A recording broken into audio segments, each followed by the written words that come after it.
Look at the screen for a second. That's a 56-year-old man who, last week, was the punchline of every group chat in America.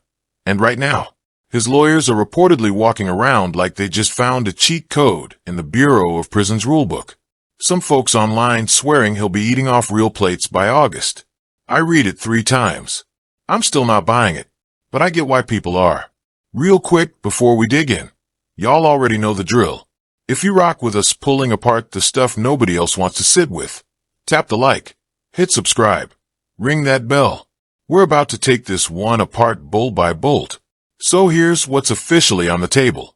Sean Love Combs, Puff, Diddy, Brother Love, whatever name your auntie still uses, is currently housed at FCI Fort Dix in New Jersey, a low-security federal complex, serving a 50-month sentence on the two-man act counts. The Bureau of Prisons quietly nudged his projected out date from June 4th, 2028 down to April 25th, 2028, a bump of about 5.5 weeks. Not summer 2026, not patio steak weather, spring of 28. That's the paperwork, and yet the chatter says otherwise. So let's hear the chatter. Start with the lawyer who's been carrying the bag from day one. Marc Agnifilo, after the split verdict last summer, told the cameras flat out, "Today is a great victory. It's a great victory for Sean Combs." That energy hasn't dropped since. Then there's the spokesperson move from November. Combs' rep confirmed to NBC that the man is enrolled in RDAP, the residential drug abuse program at Fort Dix, and that it could reduce his sentence by as much as a year. A year. Phew. Then the appeal.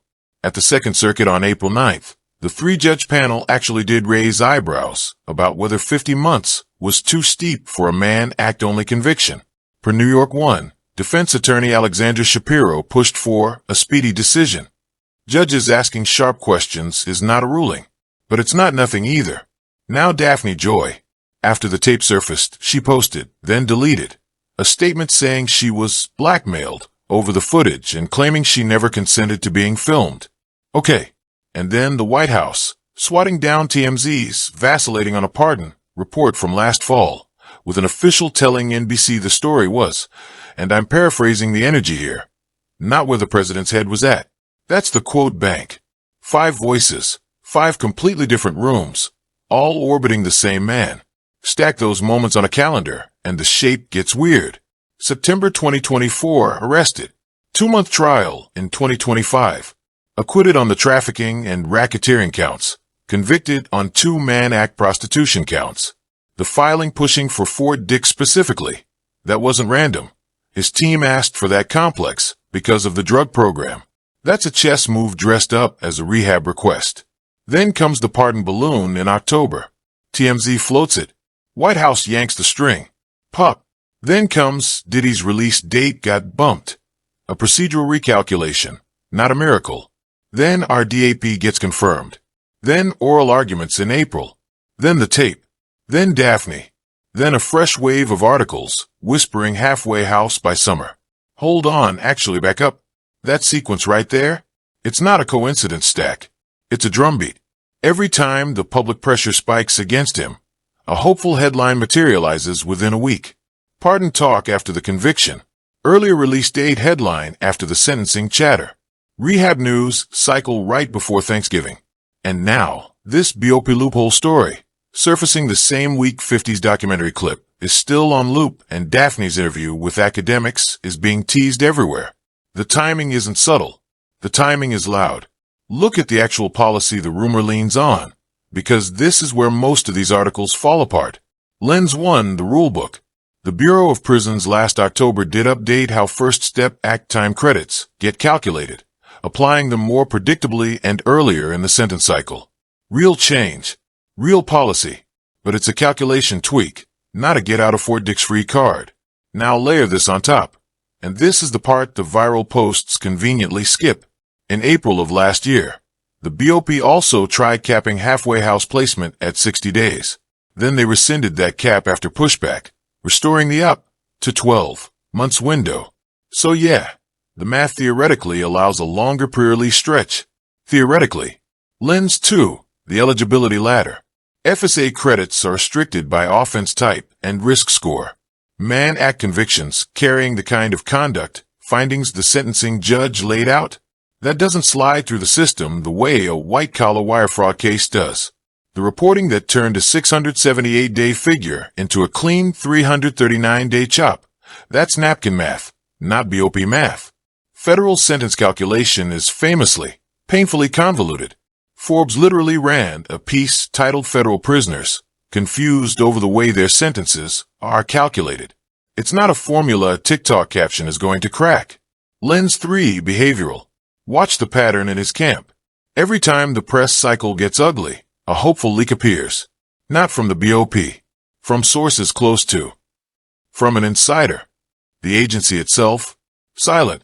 Always silent. That asymmetry tells you who's pushing the narrative and who isn't. Real talk. When the Bureau of Prisons actually decides something on a high-profile inmate, you don't hear it through a shockwave is tearing through the industry headline. You hear it through a one-line docket update. A&E went straight clinical. Their write-up reads like a documentary voiceover. Fort Dix layout.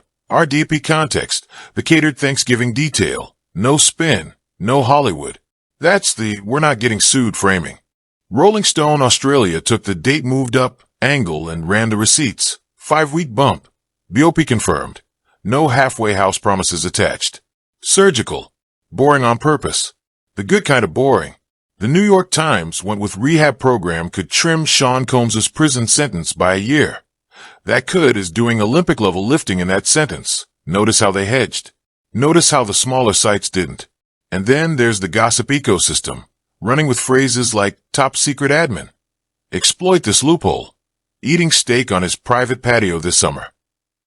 Read that out loud. That's not journalism. That's fan fiction wearing a press badge. Now, the loudest countertake in the comments is going to be, why would these outlets just make this up? And honestly, that's a fair instinct. Outlets don't print stuff for no reason. But there's a reason that isn't they're lying, and isn't it's true. It's that a leak got fed into the pipeline. The pipeline doesn't fact-check vibes.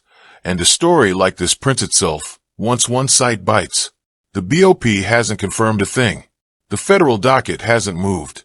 Allegedly, his attorneys filed something with the Northeast Regional Office. That's the regional body that oversees the New Jersey complex. But filed something and got something are 2 zip codes apart.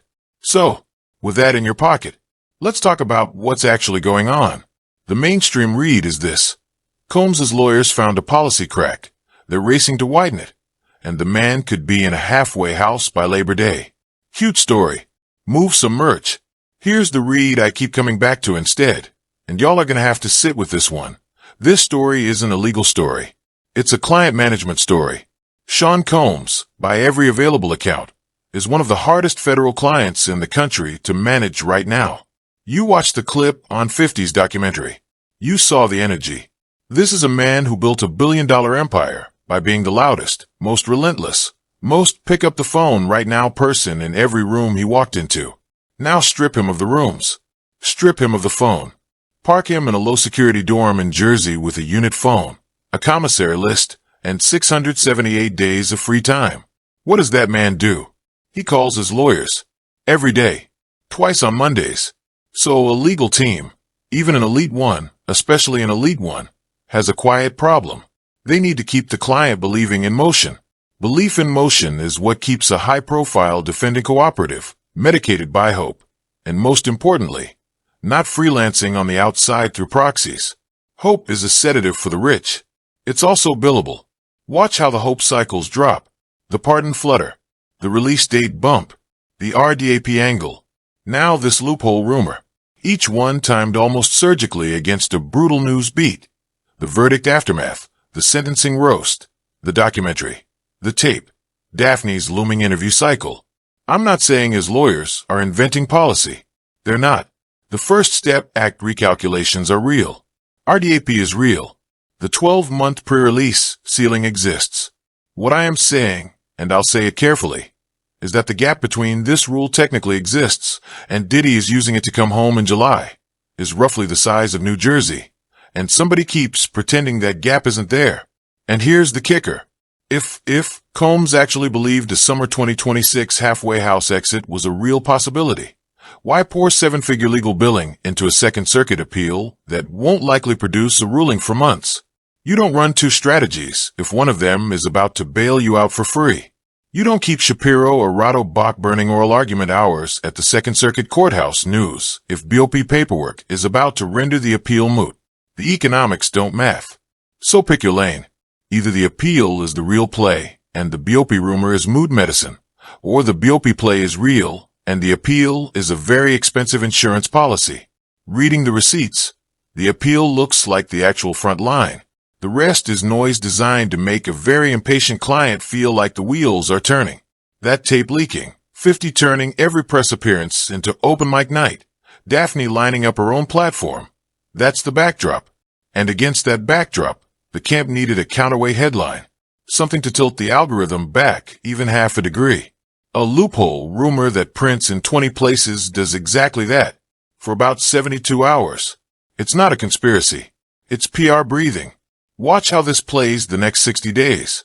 The Second Circuit panel didn't tip their hand, but they pressed hard on sentencing severity. Don't be shocked when the ruling lands narrow.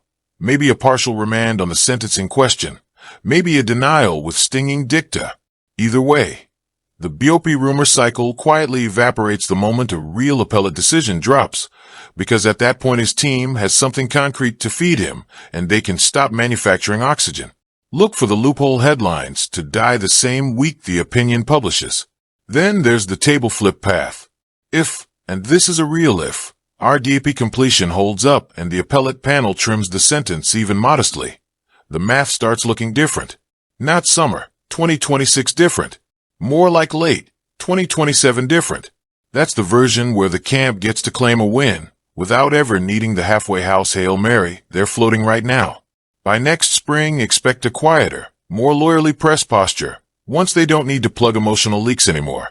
The 5-year aftershock is the one I'd actually watch, because whatever happens to him personally, the cultural residue is already set.